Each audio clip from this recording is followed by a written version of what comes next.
I'd like to start out with the question, what is Stolpersteine? Stolpersteine, or Stumbling Stones, is a project of the artist Gunter Dimnig. The project commemorates people who were persecuted by the Nazis in between 1933 and 1945. There are concrete blocks laid into the pavement to represent the names and the fate of the people. The project began with a single stone laid by Dimnig outside Cologne City Hall to commemorate the 50th anniversary of Heinrich Himmler's Auschwitz decree, which ordered the deportation of Sinti and Roma people. While a majority of stones are for Jewish victims, the project also honors all others targeted by the Nazi regime, including Sinti and Roma, political opponents, homosexuals, the disabled, and Jehovah's Witnesses. My first question is, how do Stolpersteines promote collective memory? The Stolpersteines are small brass plaques placed in front of the last chosen home of the Holocaust victims. Each stone bears a name and a brief life detail, transforming sidewalks into memorials. They connect the past to the present by embedding memory directly into everyday spaces. Unlike traditional monuments, Stolpersteines make remembrance a part of daily life. People literally stumble upon history, also known as the Stumbling Stones. What is collective memory? Collective memory refers to how groups, communities, or societies remember shared events from the past. It's not just about the fact, it's also about stories, symbols, and emotions that shape identity. How do personal narratives contribute to collective memory? Each Stolpersteine tells a personal story, a name, a date, a life cut short. These individual memories collectively form a larger understanding of the historical traumas. Personal narratives make the Holocaust more relatable. They humanize what could otherwise feel like the abstract numbers. When locals or descendants share stories tied to specific stones, they help communities emotionally connect to history. By remembering one person, we remember millions. The small stories stand for the larger truth. What can we learn from Stolpersteine about remembering the past? Memory should not be confined to museums. It can live in everyday spaces. Public, interactive remembrance helps prevent history from fading into the background. Collective memory is strongest when people can access, engage, and feel it personally. Stolpersteines remind us that remembering the past is a shared responsibility, one that keeps humanity connected through empathy and awareness. Collective memory is how a society remembers and honors its past together. Sarajevo Roses contribute to this by turning sites of violence into silent, everyday memorials that remind the community of both its suffering and its strength, ensuring that the memory of the war lives on in the city's very streets. The Sarajevo Roses are actually the scars left by mortar shells that exploded during the siege of the Sarajevo in the 1960s. After the war, citizens filled these craters with red resin, creating permanent marks in the city streets and sidewalks. Each rose marks a site where people were killed, so they function as small, decentralized memorials spread throughout the city. What's powerful is that, as a leader and Kapler described, these spaces are not meaningless voids. They are active parts of the city's memoryscape. People encounter them in their everyday movements, walking to work, crossing bridges, or going shopping, and this movement becomes part of how they engage with this memory. So the past is literally woven into the present landscape. These memorials contribute to collective memory by transforming ordinary public space into a space of shared remembrance. Collective memory is really about how societies remember their past together, not just through official monuments, but through everyday encounters. The Sarajevo Roses carry the memory of loss and resilience into the present day. They don't demand attention like a large monument might, but they are accessible to everyone, meaning that everyone can notice them or walk over them, consciously or unconsciously. This accessibility helps memory remain alive in daily life.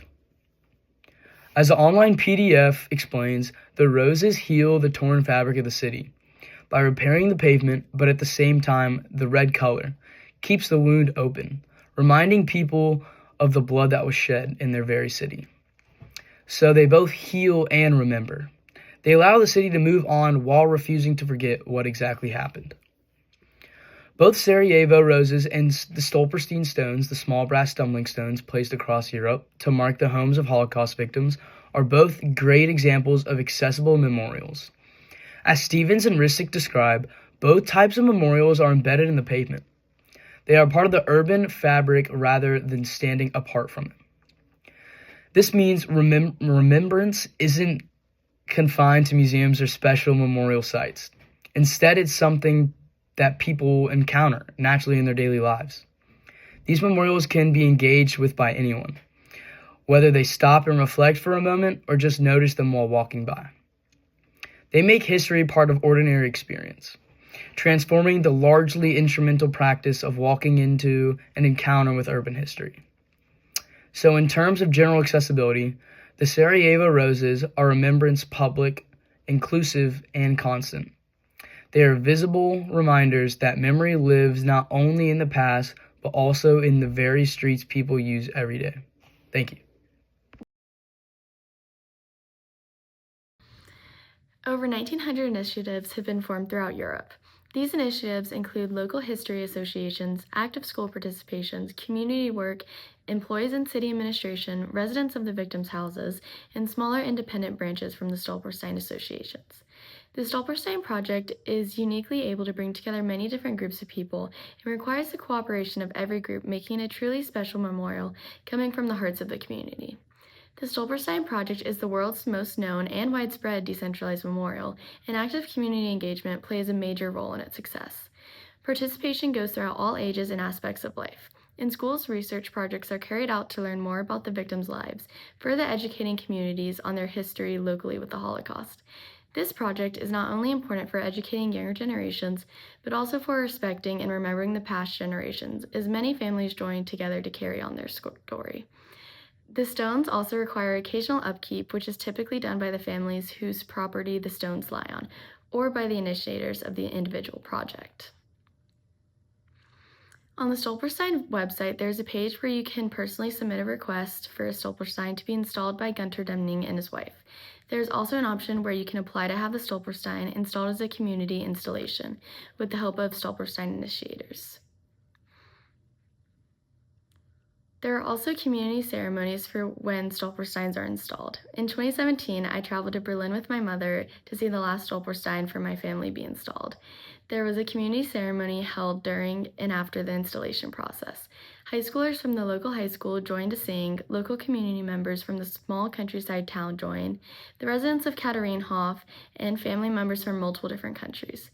I was able to meet family from the Netherlands, Sweden, Germany, and England. We were able to exchange stories and our knowledge of our past family members, creating a collective memory and bringing together families that became widespread due to the war. From this experience, I learned a lot, not only about my family, but also the Holocaust and how even the victims' family members have different stories and perspectives on the Holocaust. The active community engagement that took place at the ceremony was undeniable and moving. By continually fostering active community engagement, the Stolperstein Project is promoting collective memory throughout generations and cultures. Here in America, communities are coming together to reconcile the past through collective memorial projects. The Legacy Museum, located in Montgomery, Alabama, is an organization that promotes bringing communities together for this very purpose. In the museum, there is a section dedicated to the victims of lynching, where through the Community Soil Remembrance Project, over 800 jars of soil have been collected from different sites where these tragedies took place. This project allows for community members to reconcile with the lynchings that took place in their own communities by allowing the members themselves to collect soil from these sites, allowing them to physically reckon with the past. These jars are labeled with the victim's name as well as the place and date that the lynchings took place. These jars are then taken to the memorial and displayed along with other jars from all around America where other communities have also participated.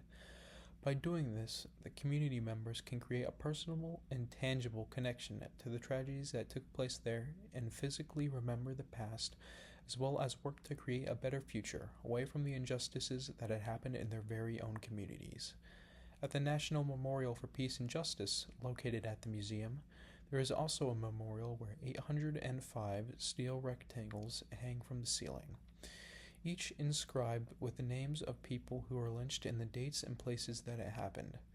This memorial allows for a physical representation of the tragedies and the lives that were lost, along with the jars, creating a greater sense of reconciliation and coming to terms with what had happened in the past.